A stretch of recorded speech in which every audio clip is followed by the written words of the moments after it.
Muy bien, vamos a comenzar con nuestro estudio del día de hoy. Voy a buscar mis apuntes aquí también.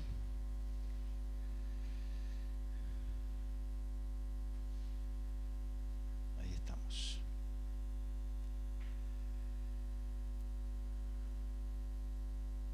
Bueno, nos encontramos avanzando en esta serie de estudios que llevamos ya más de 6 meses trabajando, aprendiendo, y hemos hecho tanto el domingo pasado como hoy un repaso de los contenidos más importantes a fin de, bueno, más que nada generar la inquietud en ustedes para que vuelvan a ver los videos. Están casi todos en YouTube, están los apuntes también, y hagan su elaboración personal, su trabajo personal de encontrarse individualmente, íntimamente con la palabra de Dios y con los temas que hemos propuesto, de tal forma de, bueno, que Dios hable a cada uno conforme a la necesidad. El tiempo aquí es breve, si bien lo exageramos un poco, estamos más de lo que deberíamos aquí compartiendo, la atención nuestra tiene una limitante.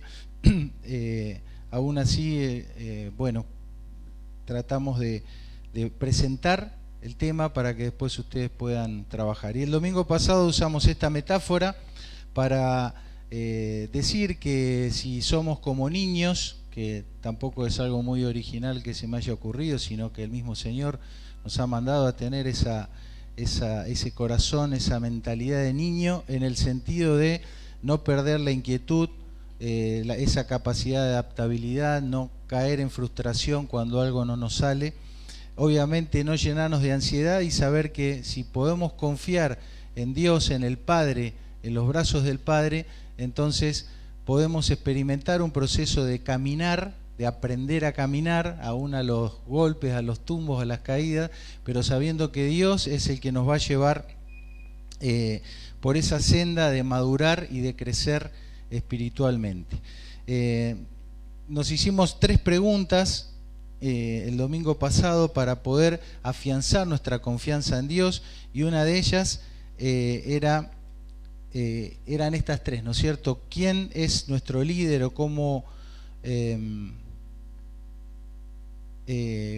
podemos identificar a nuestro líder? Esto ya lo desarrollamos aquí. El liderazgo en esta congregación le pertenece únicamente al Señor Jesucristo. No promocionamos personas, sino que hablamos y referenciamos siempre a la única autoridad que reconocemos, que es Cristo Jesús.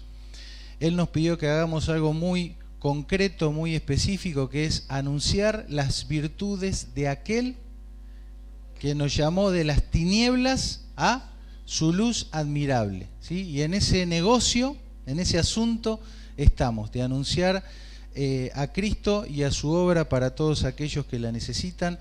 Así que si en esta noche alguno de los que está aquí, algunos de los que nos siguen por la aplicación y las demás plataformas, tiene esta inquietud, sepa que hoy es día también para que ustedes puedan encontrar, tener ese encuentro personal con Cristo. Hoy vamos a desarrollar principalmente la tercera pregunta, es nuestra tarea en estos meses, de cómo nos vamos a mostrar al mundo, cuál va a ser nuestra carta de presentación. Eso tiene que ver con nuestra conducta, con nuestro comportamiento, pero lo decimos una y mil veces, esto es imposible de realizar por nuestra propia fuerza, nuestras propias capacidades, nuestra propia sabiduría. Es Dios el que nos lleva en ese proceso. Así que si de todo lo que vamos a escuchar hoy, esto te genera o le genera alguna inquietud de decir, bueno, yo también quisiera entrar en ese proceso, bueno, al final va a haber un tiempo para que vos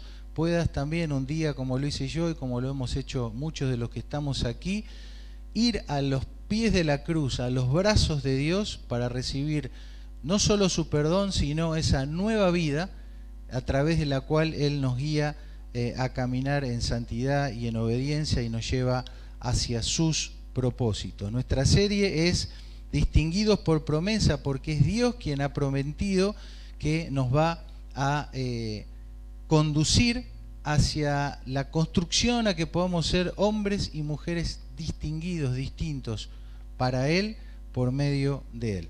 También dijimos el domingo pasado que indudablemente aprendemos y estudiamos para cambiar, ¿sí? No para llenar nuestra cabeza de información. Es decir, que lo que te lleves de alguna de estas reuniones tiene que generar algún cambio.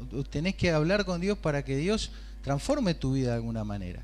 Pero también es necesario cambiar para aprender, en el sentido de tener un cambio de actitud, ¿eh? Si vos o yo estamos cerrados en la certeza de que ya lo sabemos todo, de que tiene que ser así como siempre fue, entonces no te vas a abrir nunca a la posibilidad de que Dios te enseñe cosas nuevas y que en esa novedad puedas aprender y experimentar nuevos cambios. Bueno, una diapositiva que la volví a hacer y no se copió nuevamente, falló el domingo pasado y otra vez esta vez, donde queríamos plantear el poder construir, tener un acuerdo como familia de la fe, un acuerdo de decir que tiene que haber también una confianza mutua entre nosotros, para que a través de la confianza que podamos tener entre quienes enseñamos o entre quienes aconsejamos, a veces del púlpito, a veces en forma privada, y con el resto de los hermanos, las hermanas que escuchan,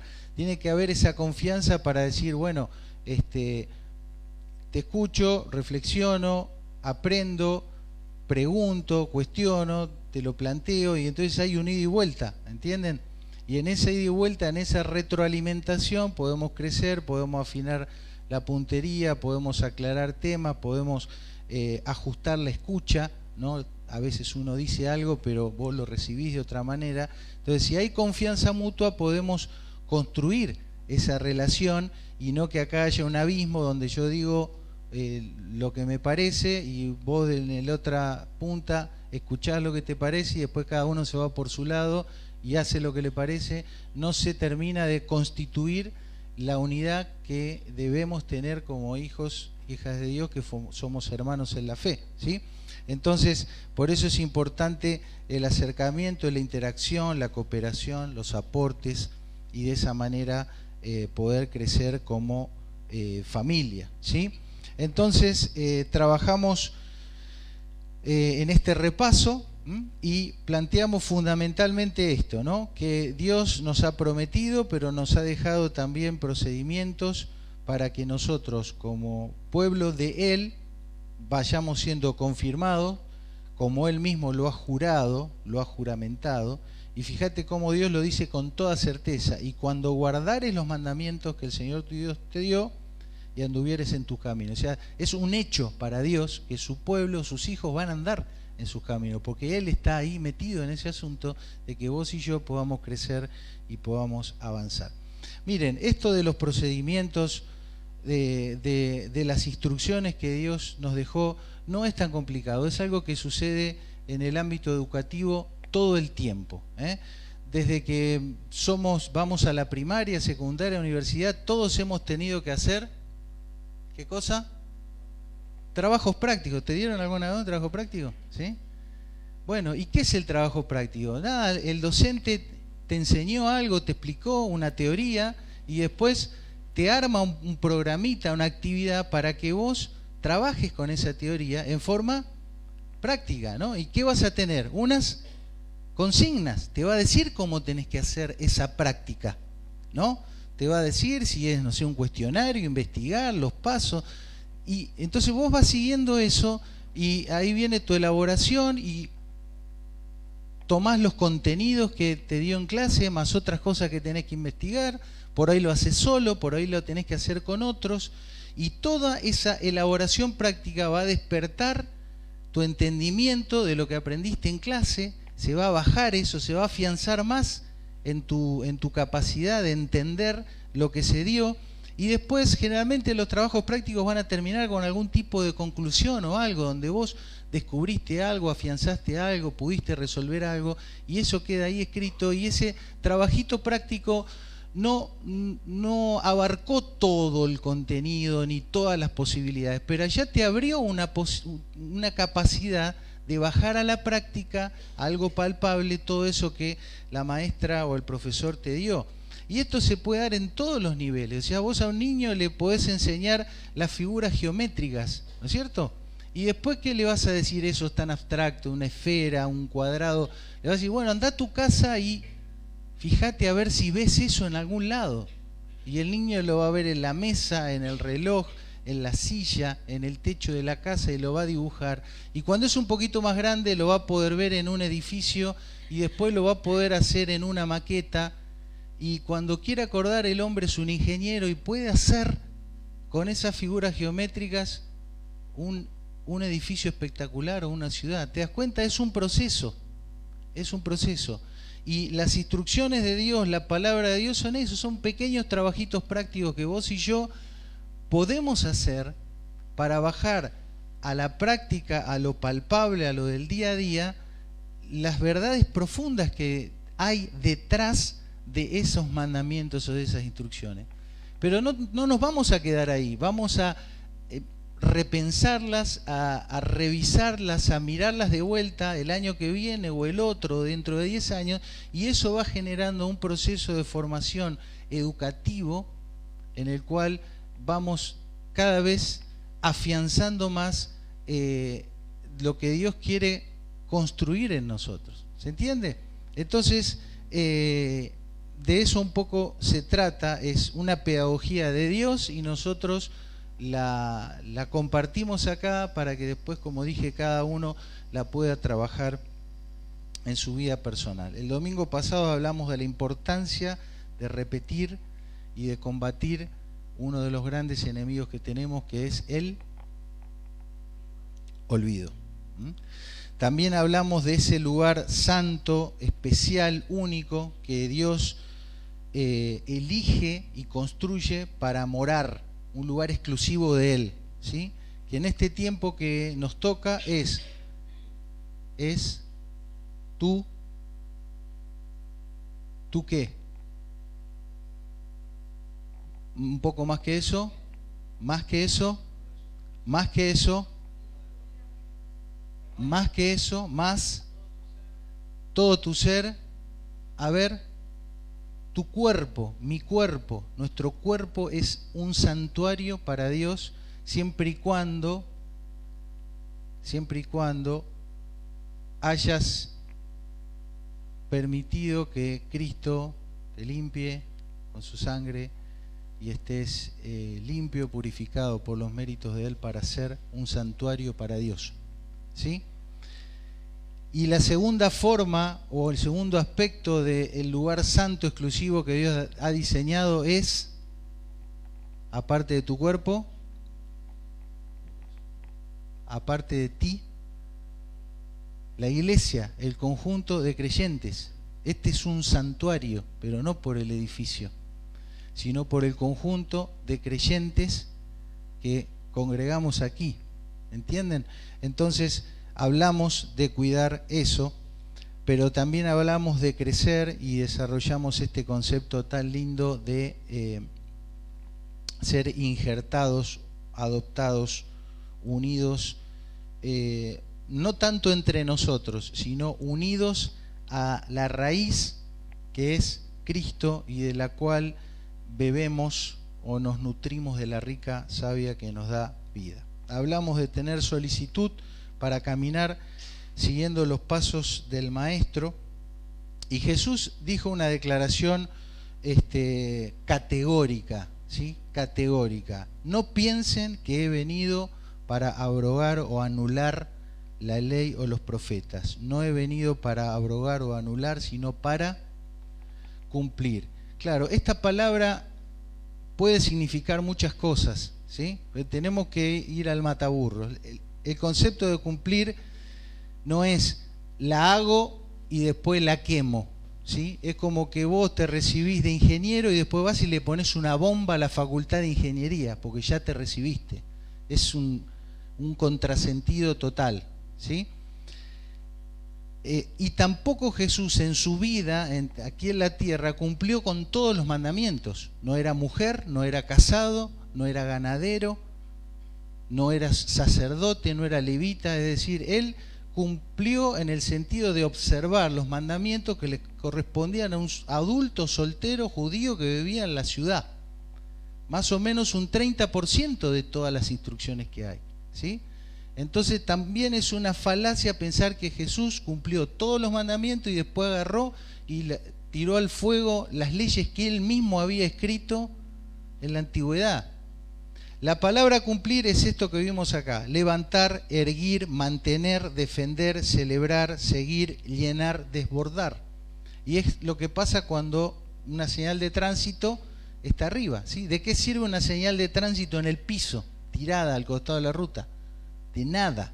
Entonces, lo que el Señor ha hecho, tanto en la antigüedad, cuando Él dice magnificar la ley, engrandecerla, como lo que hace Jesús, es el poner en alto sus instrucciones, que es lo que nosotros necesitamos para seguir sus pisadas, porque lo cantamos, qué hermoso es seguir las pisadas del Maestro. Ay, ¿cómo lo seguimos? ¿Cómo lo seguimos? Tenemos que hacer lo que Él dijo y no hacer lo que Él dijo que no hay que hacer, ¿no es cierto?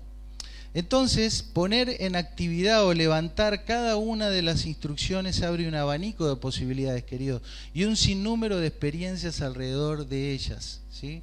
Porque cada uno de nosotros tiene su mundo, y en tu mundo de cosas, de circunstancias, de experiencias, de tus historias, de la gente con la que te relacionás, tu salud, en ese mundo que es tuyo, que es distinto al mío, se levantan y se engrandecen las instrucciones de Dios, y vos podés decir, bueno, Dios me sostuvo, Dios me guió, Dios me enseñó, me dio la sabiduría, y se escribe un mundo de posibilidades donde se engrandece la guía de Dios en tu vida, y en la mía tendría que ser lo mismo, ¿no es cierto?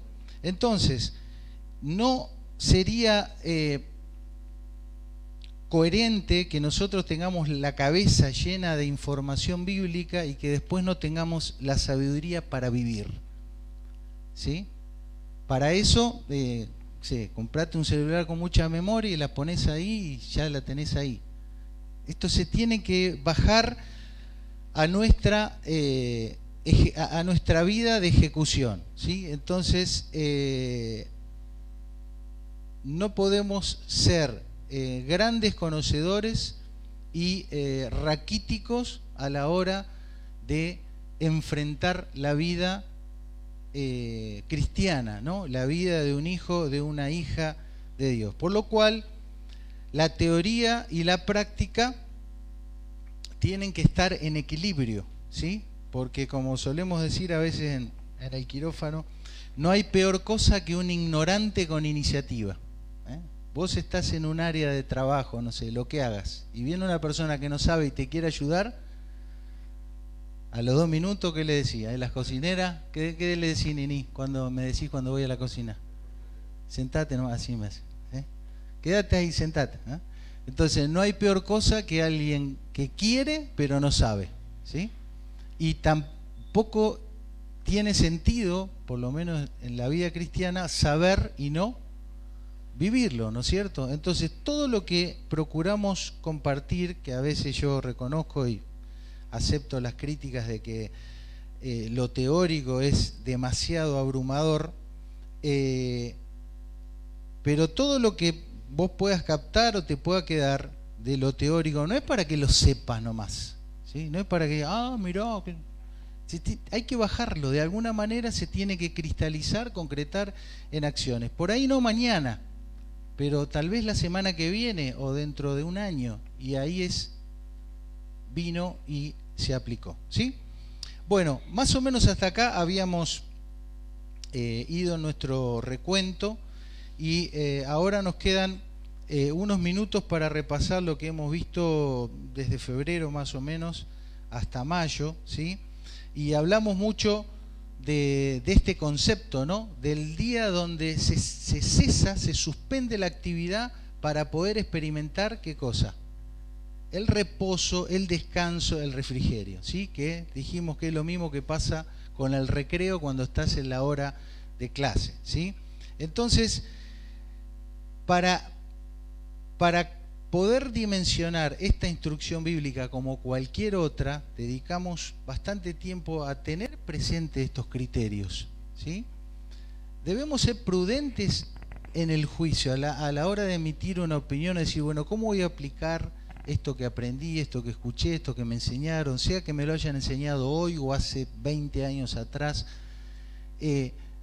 Hay un criterio de ser más flexible o más estricto Y hay que ser prudente con eso, ¿sí? Por lo mismo que dijimos antes, y es que a veces las realidades de la vida de cada uno de nosotros es diferente. Entonces, si vos tuviste un tipo de crianza o un tipo de educación, no podés pretender que todo el mundo se adapte a esa horma, ¿sí? Acá hay gente que se crió en el campo, gente que se crió en la ciudad, gente que pasó hambre, gente que le ha sobrado los recursos, gente que, en fin, diferentes generaciones. Debemos ser conscientes de eso y ser prudentes a la hora del juicio, priorizando siempre a veces, ¿no?, la necesidad de priorizar un mandamiento sobre otro, teniendo el cuidado y preservando la vida, y tomando el punto 4 fundamental. Algunos puntos cardinales, o sea, mi conducta en la intimidad o en relación con ustedes o a la hora de hablar o de opinar, no puede romper la paz, ni la justicia, ni torcer la verdad. Entonces, si vos vas a tomar un criterio para definir algo, para hacer algo en tu vida personal, o a veces cuando compartimos acá, hacete estas preguntas. ¿Estoy procurando la paz? ¿Esto que estoy diciendo o estoy planteando es justo? ¿Es lo que debe ser? Tercero, ¿es la verdad o es solamente mi opinión o mi punto de vista? Son preguntas cardinales para poder tener un criterio. Recuerden que también lo que vamos aprendiendo acá es la base, ¿sí? De acá en más, cualquiera de nosotros puede tener, digamos, una actitud de dar más, de hacer más, de ir más allá de esto. Esto es como un mínimo, ¿sí?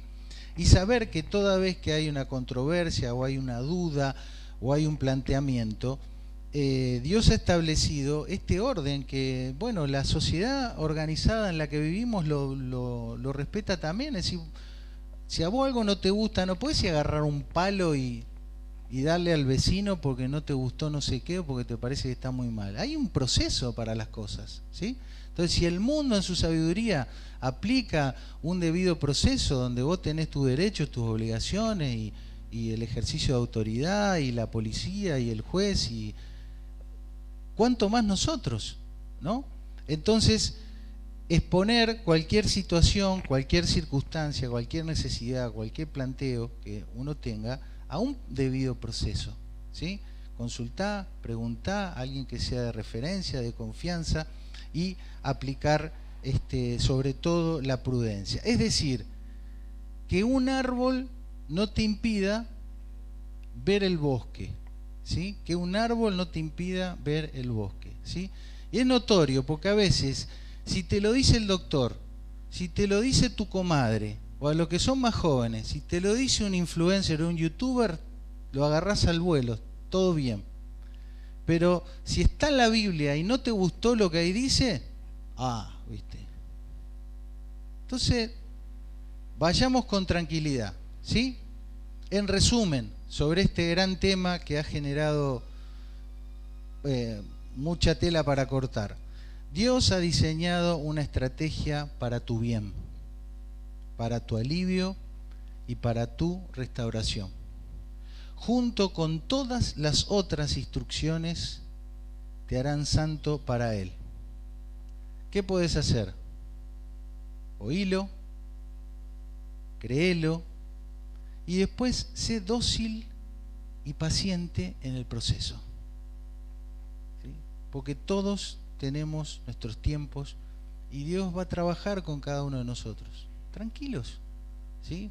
No hay nada que nos tenga que generar un afán más que el anhelo de querer agradar a Dios y de querer que Dios trabaje en nuestras vidas, ¿sí? Como dijimos, el bebé, ¿sí? El bebé al año se quiere parar, se cae de cola y no le da un ataque de angustia porque piensa que nunca va a poder correr. No está en la cabeza de eso de la criatura. Se para 25 veces y va avanzando, ¿sí? Entonces, en cuanto de ti dependa, procura cesar de tus labores y los afanes de este mundo, ¿sí? Y en toda ocasión que puedas, alaba a Dios, agradécele por haberte sacado de la esclavitud del pecado, haz el bien y da testimonio de por qué haces lo que haces. Muéstrate al mundo como libre de la esclavitud del pecado. Anuncia las virtudes de aquel que te llamó de las tinieblas a la luz admirable, y como hizo Jesús, reunite, hay cantidad de oportunidades para reunirse, indaga, medita, proclama las Escrituras, acciona para la restauración y la justicia, prioriza la vida, salva una vida, desata a un cautivo y huye de toda forma de idolatría. Si podemos hacer algo de esto, ya estaremos disfrutando del verdadero reposo, de la verdadera restauración, del verdadero refrigerio, que es el que es lo que Dios diseñó en relación a esta instrucción. Después de esa serie entramos en el gran capítulo de la justicia. ¿Recuerdan? El mandamiento es claro, tenemos que seguir la justicia. Es como un gol estándar, ¿viste? Un anhelo, algo que uno siempre tiene que perseguir. Perseguir ese estado de justicia que lo definimos como el deber ser y la restauración. ¿Recuerdan? ¿Sí? Y la Biblia dice que una vez que una persona experimenta el perdón de Dios por medio de Cristo, es liberado de la esclavitud del pecado y nos constituimos ¿en qué? En siervos de la justicia. Es decir, tenemos una misión, ¿viste? Tenemos una misión, una comisión, un mandato, una camiseta nueva para ponernos, ¿sí? Que es el ser siervos de la justicia. O sea, somos agentes que estamos en favor del deber ser y de la restauración, ¿sí? Que es la justicia en su máxima expresión. Si recuerdan, habíamos visto este versículo donde vemos todo el proceso que experimenta una persona que, siendo esclava del pecado, se transforma en un siervo de la justicia. ¿Se acuerdan? Fíjate, ¿qué era esta persona al comienzo? Un ladrón. Entonces Pablo le dice, bueno, si hurtabas, si robabas, no hurtes más. Ya salió de la esclavitud del pecado. Pero hay algo más aparte de no robar, ¿no? Porque la restauración, la justicia tiene que ser completa. Entonces, ¿qué tenés que hacer aparte de no chorear?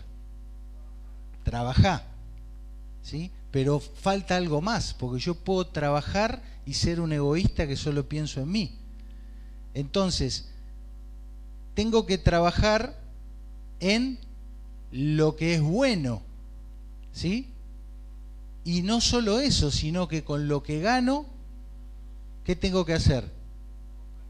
Compartir con el que padece necesidad. ¿Te das cuenta cómo el ladrón se transforma en un filántropo?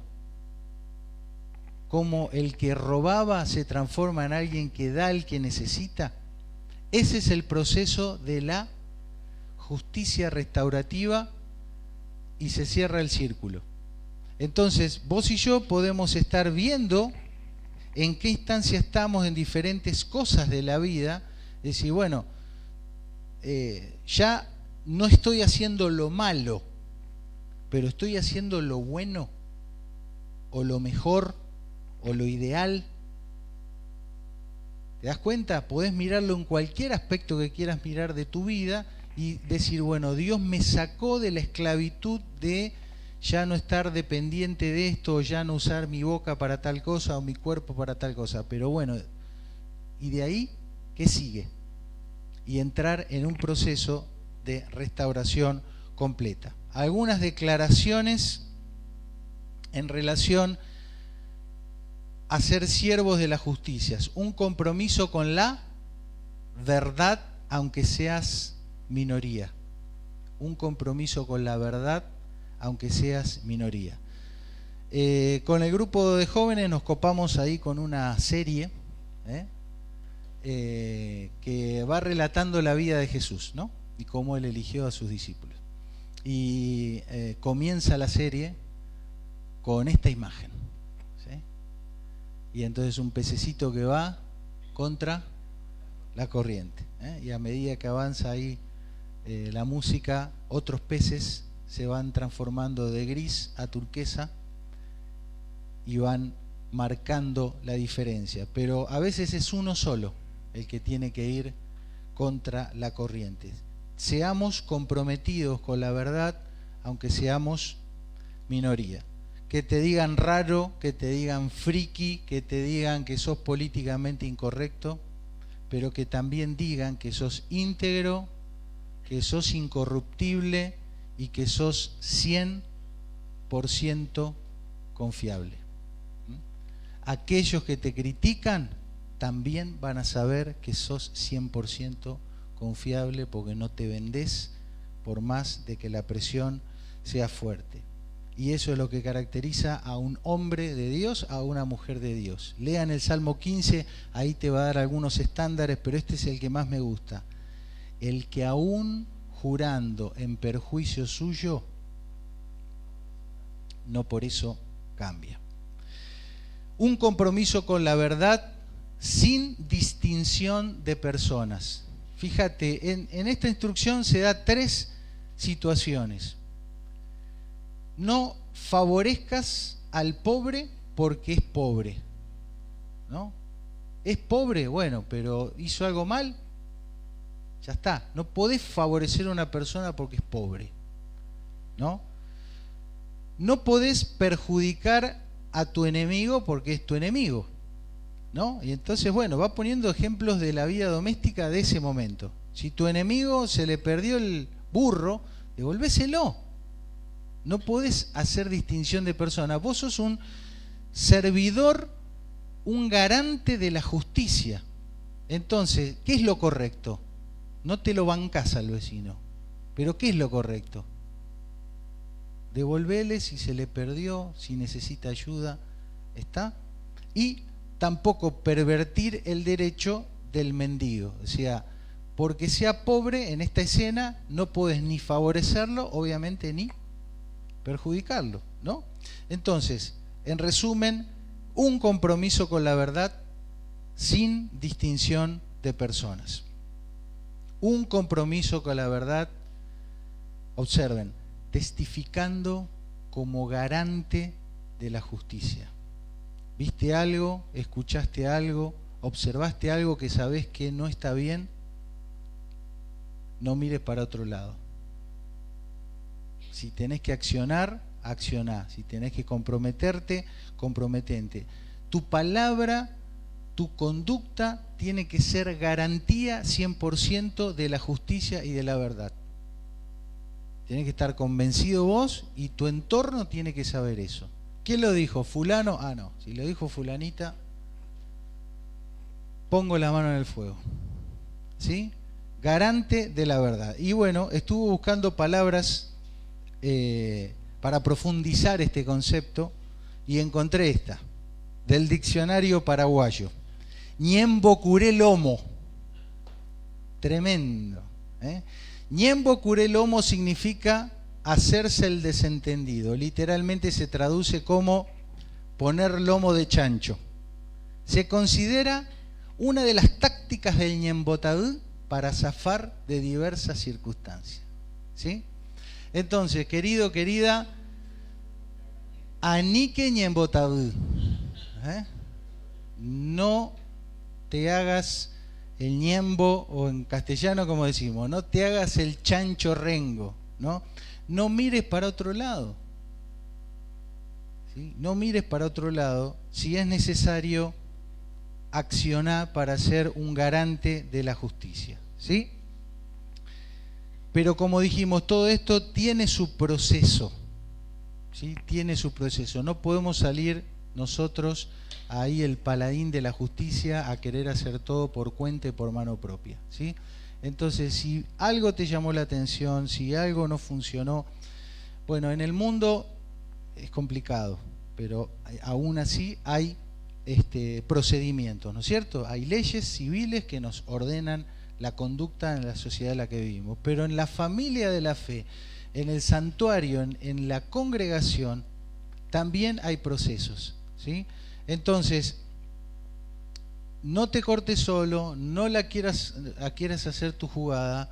Si los temas son complejos, necesitas también buscar consejo, los testigos, etcétera, etcétera. En resumen, habla con los responsables, habla con quienes aporten valor a la situación, ¿sí? Entonces, si querés ser un garante de la verdad, tenés que moverte con sabiduría también, ¿eh? Si vas a hablar con el hermano o con la hermana que es inmaduro, que es chismoso, que es débil, y entonces te va a dar un consejo inmaduro, va a salir a chismosear por ahí o lo vas a desanimar con lo que le vas a decir, entonces no fuiste un garante de la justicia, ¿sí? Manejémonos con prudencia, con sabiduría, y si necesitas compartir una situación, hacelo con quienes aporten valor a la situación X, de privado a público, de menor a mayor, de lo restaurativo, y si no se puede, mínimamente reducir el daño colateral. Hablamos de la justicia, hablamos de la restauración, de la reconciliación, de la importancia del resarcimiento para lograr la paz, ¿sí? El otro o la otra te tiene que perdonar, pero si vos te resarcís de alguna manera, le vas a facilitar la vida y vas a estar colaborando con la otra parte de la balanza, ¿sí? La secuencia es esta: confieso, me hago cargo, pido perdón, aplico todo lo que me competa para la restauración, la reconciliación, el resarcimiento, la paz, y cuando termina ese proceso, fin, termina, porque si no entramos en un rulo eterno, ¿sí? Necesitamos cerrar cosas y tener una especie de higiene mental, higiene psicológica, ¿sí? Entonces, si tenés muchas causas abiertas, ¿viste? Fíjate qué es tu parte y cerrá, terminá. Hacete cargo, pero después que hiciste todo de cuanto de ti dependía, cerrá el tema, punto, aparte. Si quedó algo que no se pudo resolver, déjalo en las manos de Dios, ¿sí? Seguí el debido proceso, buscá el consejo. Mientras más complejo es el tema, buscá consejo. No seas sabio o sabia en tu propia opinión, pero después de cerrado ese proceso, punto final. Recuerden que si no hay confesión, es como tomar la justicia por mano propia, armar nuestros propios conceptos. Si no hay confesión, implica que uno también es indolente con el daño ajeno, sea el daño a Dios o al hermano. Si no hay confesión, no habrá reconciliación. Si no hay confesión, me encierro a veces en mi propio sufrimiento y hay una acumulación, un arrastre y un efecto que nunca termina. Vimos el Levítico 15 y en otros pasajes también algunas cuestiones prácticas que podemos tomar cuando nos resulta pesada la carga de los conflictos interpersonales, o incluso cuando nuestra salud está en debilidad, en pérdida de vitalidad, en cosas que nos afectan emocionalmente, mentalmente, físicamente. Hay una conducta que tomar, y ahí en Levíticos 15 se hace un desarrollo de eso. Esquemáticamente habíamos hablado de el autoexamen permanente. ¿Qué me pasa? ¿Qué me está pasando? ¿A qué puede deberse que estoy así? Buscar explicaciones posibles. Acudir a una persona que te pueda ayudar con eso, que te pueda mirar desde otro punto de vista que vos no estás viendo. Buscar un consejo espiritual, buscar un acompañamiento, buscar a alguien a quien le puedas rendir cuentas, que le puedas pedir que te ayude, que te siga, que te acompañe, que te pregunte, que te haga esas preguntas incómodas que a veces ni vos mismo te las querés hacer. ¿no? Y entonces le decís, fulano, fulana, te pido que una vez por semana me preguntes esto, porque yo, si puedo, me escapo hasta de mí mismo. La persona que pueda interceder y orar por vos, accionar como dijimos, confesión, restauración, resarcimiento, paz, fin y cerrar cosas, y saber que cuando uno está mal, contagia. Cuando uno está mal, contagia.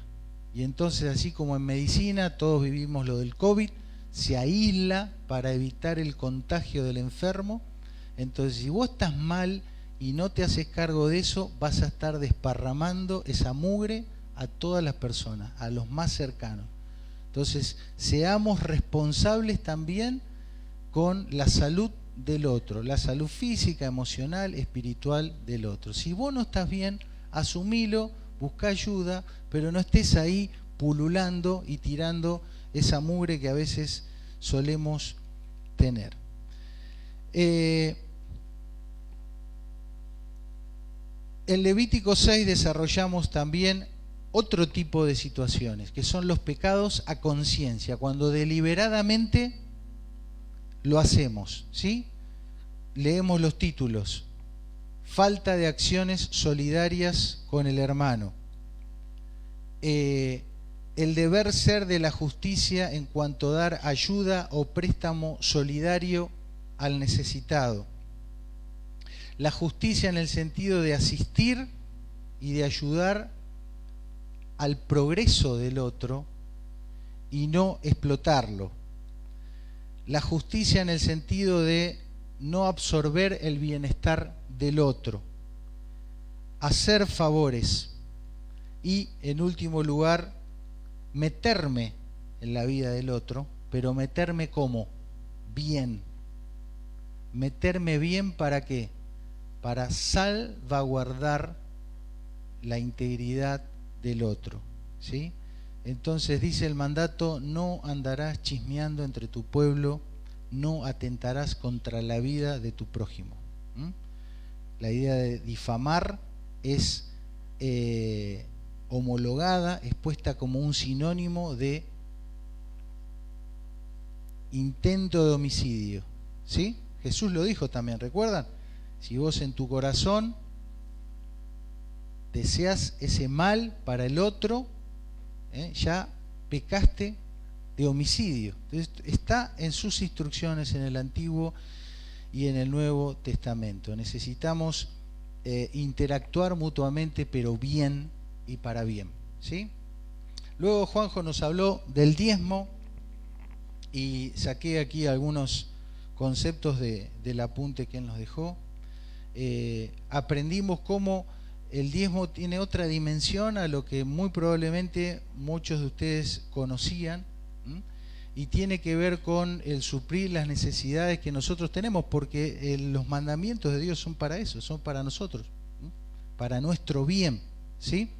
Entonces, en esa época tenía un objetivo social, tenía un objetivo fundamentalmente social, y por lo tanto, en las conclusiones él nos decía que debemos, como hijos de Dios, considerar a los necesitados, y que el recurso material o el del tiempo o las relaciones, a veces ayudamos a otros porque tenemos un conocido, un amigo, y ahí estás usando de lo que Dios te dio para ayudar a otros, ¿sí? Aplicar todas estas cosas.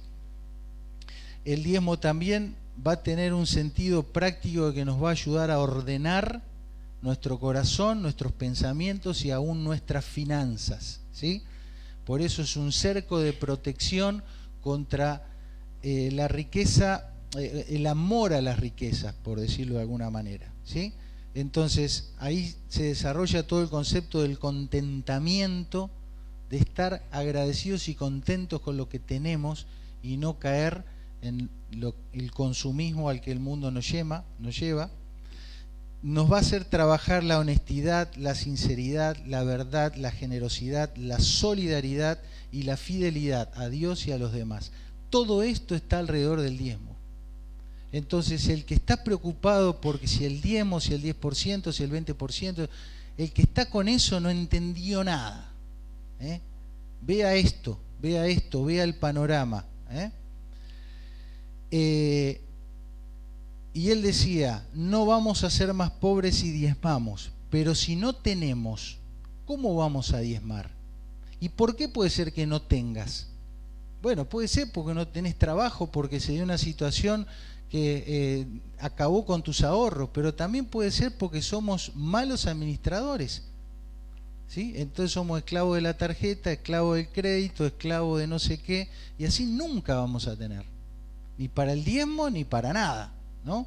Entonces, el tener una práctica regular de este mandamiento como de otros mandamientos nos va a permitir ordenar diferentes aspectos de nuestra vida, y eso va a ir a redundar en el beneficio nuestro y de la congregación de múltiples maneras, ¿sí? Porque primero vas a tener que tener victoria en la honestidad, la sinceridad, la verdad, la generosidad, la solidaridad y la fidelidad, y después va a venir si pones 10, 20, 30 o 1000. Entonces el beneficio para la congregación va a estar acá, en estos valores que vos y yo debemos desarrollar, y no tanto en la plata, ¿sí? En los billetes que haya. ¿Está? Uno de los últimos temas que desarrollamos fue el amar a Dios, ¿sí? Y claro, se resume toda la ley, todas las instrucciones de Dios se resumen en amar a Dios. Entonces vos podés decir, bueno, yo no quiero saber nada de los mandamientos porque yo solamente quiero amar a Dios. Ahí ya está todo. Y entonces la pregunta es, bueno, pero ¿cómo? ¿Cómo vas a amar a Dios y a tu prójimo como a ti mismo? ¿Sí? Entonces el amor a Dios es una entrega total, ¿recuerdan? Con todo tu corazón, con toda tu alma, con todas tus fuerzas, una entrega total, no hay gastos reservados para Dios. Y Jesús dijo, si me amáis, guardad mis mandamientos. Entonces, ¿cómo amamos a Dios? Practicando minuciosamente todas y cada una de las instrucciones que Él dejó para ti y para mí, ¿sí? Ese es el paquete de amor que vos le podés entregar al Señor. Dios, hoy te amé porque te obedecí. Si aparte eso te conmueve y llorás o no sé, no hay problema con todo eso porque somos integrales, tenemos emociones, tenemos sentimientos, pero lo importante es que recuerdes esto, tu amor a Dios, mi amor a Dios, Él lo va a ver cuando saque el envoltorio de lo que vos le entregás, adentro tiene que ver que hay obediencia a lo que Él ya te dejó.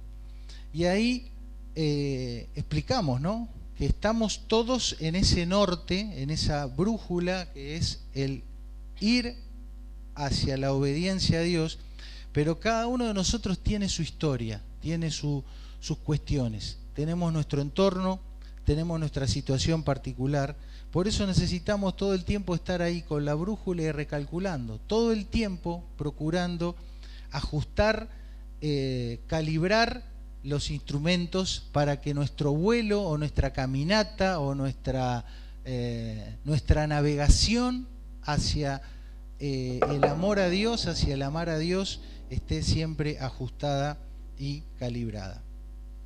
Dios nos mira mientras nosotros procuramos amarle y obedecerle. Y Él nos mira como sus hijos, como... con razón, me estaban mirando todos raro. ¿Cómo? Dale ahí con el dedito, porque ya se empacó. Dios nos mira, ¿recuerdan? Como sus hijos, como sus siervos, como sus amigos, ¿sí? Son las tres metáforas alrededor de las cuales la relación entre Dios y vos se construye desde la obediencia, desde ese amor, pero con una relación que tocaba estos tres aspectos. Amamos a Dios en una experiencia que primero necesita ser amados por Él.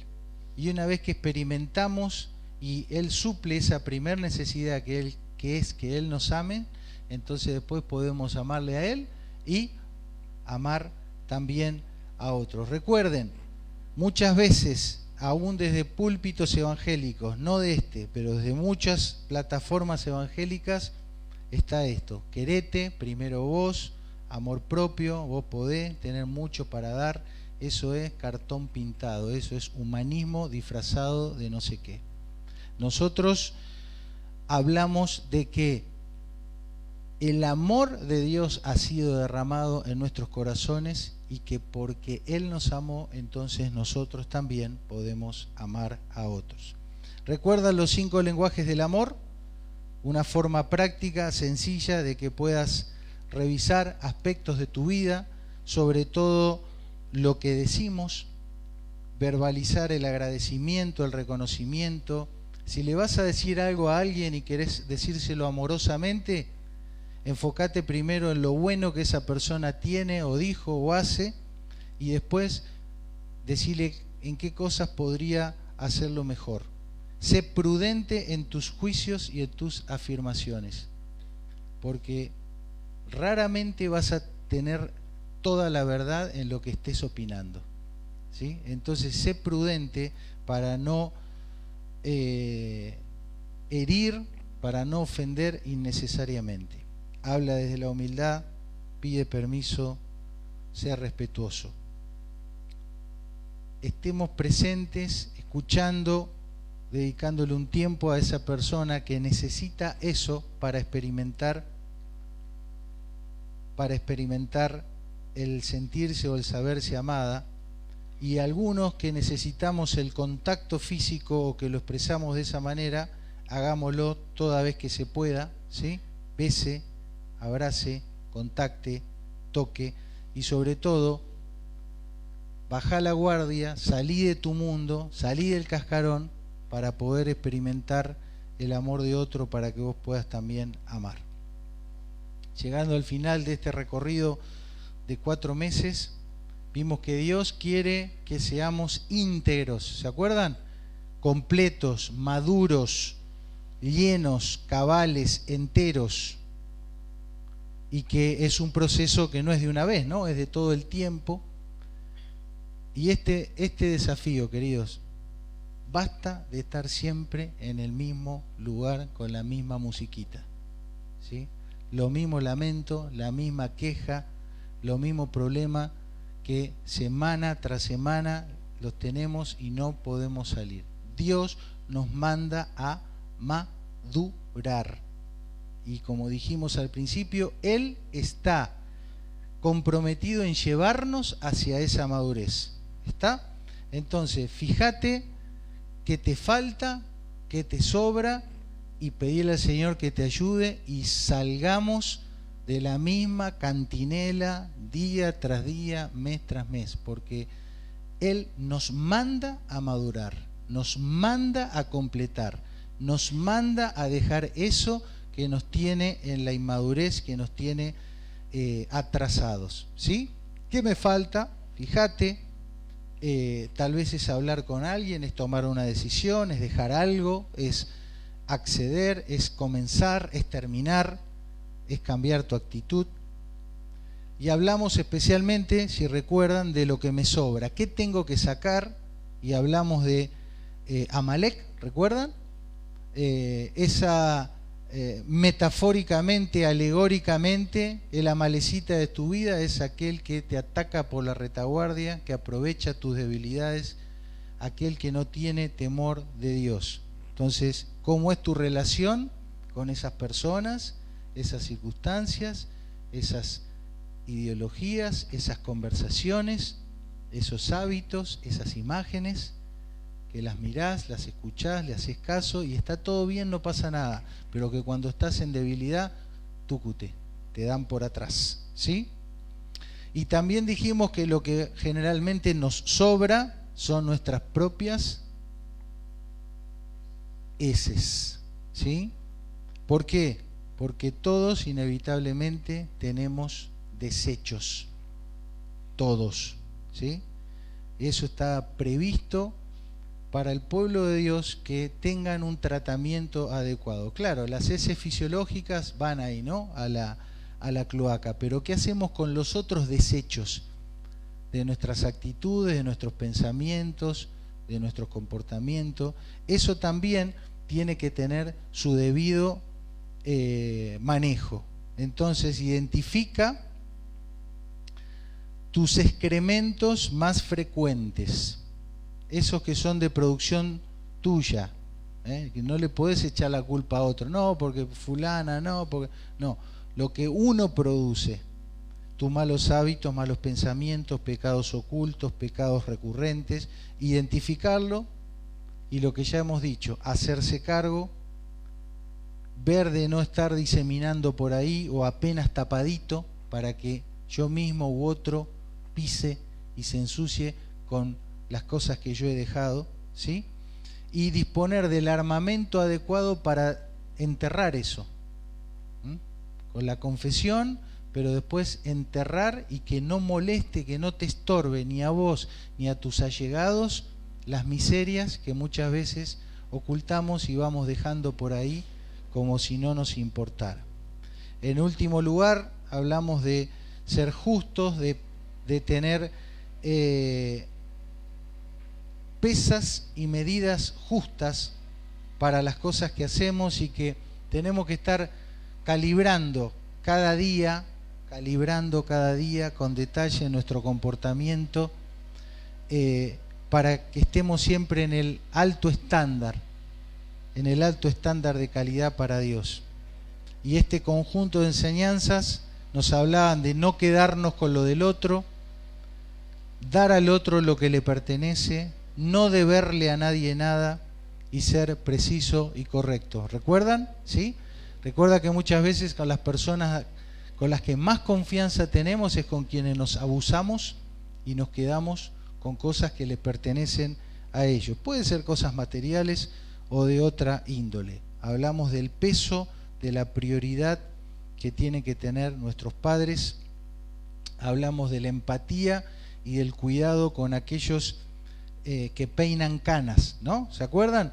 Que explicamos que no es solamente la vejez, sino que también ahí entra cualquier persona de nuestro entorno que pueda estar experimentando algún tipo de minusvalía, de debilidad, de limitación, y estamos comandados por Dios a dejar nuestro confort, dejar nuestra conveniencia y atender esa necesidad que el otro pueda tener.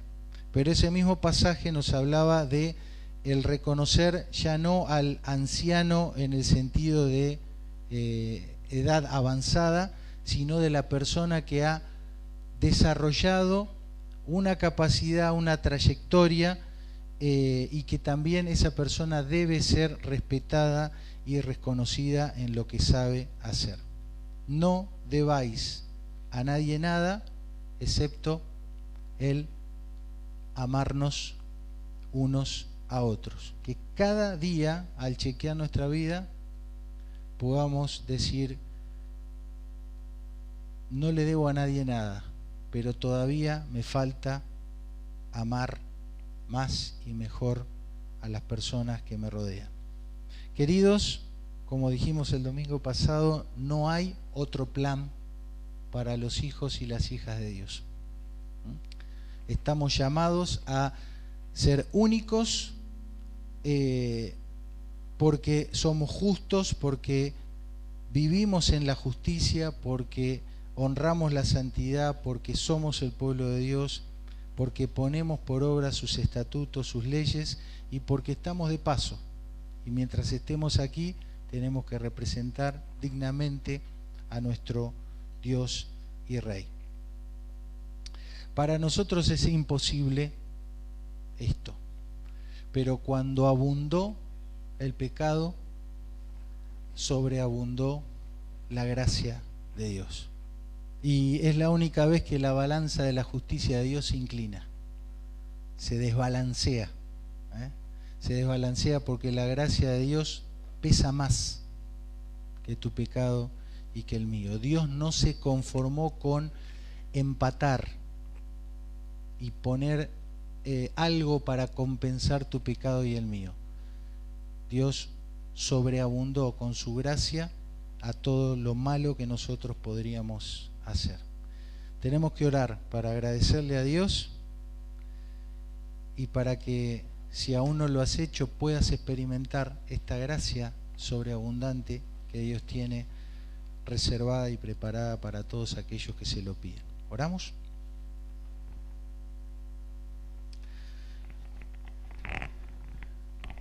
Señor, te agradecemos por tu generosidad, por tu plan perfecto de redención, por habernos alcanzado con tu gracia sobreabundante y por habernos dejado, Señor, tus estatutos, tus mandamientos, tus guías prácticas, para que podamos pasar de lo abstracto a lo concreto, a pensar, dimensionar, resignificar tus verdades y ponerlas por obra en la realidad que cada uno de nosotros vive. Queremos nosotros también levantar en alto tu palabra, tus verdades, tu santo libro, al vivirlos, al practicarlo, al honrarlo, al ser garantes de la justicia, al ser siervos del deber ser, Señor, y al amar con el amor con que tú nos amaste primero. Ayúdanos, por favor, en nuestra debilidad, en nuestras limitaciones, en nuestras circunstancias tan particulares que cada uno tenemos. Queremos crecer, queremos experimentar esa marcha hacia la madurez espiritual, al ser íntegros, al ser maduros, a disfrutar de tu descanso, de la restauración que solo tú nos puedes dar. Y, Señor, ser embajadores que hablen del Salvador que tenemos. Señor, que la gente pueda verte a ti cuando nos observa. Es un desafío que nos resulta imposible, pero tú has juramentado llevarnos a ese nivel y confiamos en ese proceso que tú harás con cada uno de nosotros. Padre, si hay alguien aquí en esta noche que nos está viendo en vivo, que está presente aquí, que verá las grabaciones después, que pueda experimentar, Señor, esa gracia sobreabundante, que pesa más que el peor de los pecados, que la peor de las vilezas humanas, Señor, y que pueda clamar a Cristo como Salvador de su vida, como el Señor de su vida, y experimentar la nueva vida que en Él podemos tener. Te agradecemos, Dios, por este tiempo. Pedimos tu cuidado al volver a casa y en esta semana. En el nombre de Jesús, amén. Buenas noches.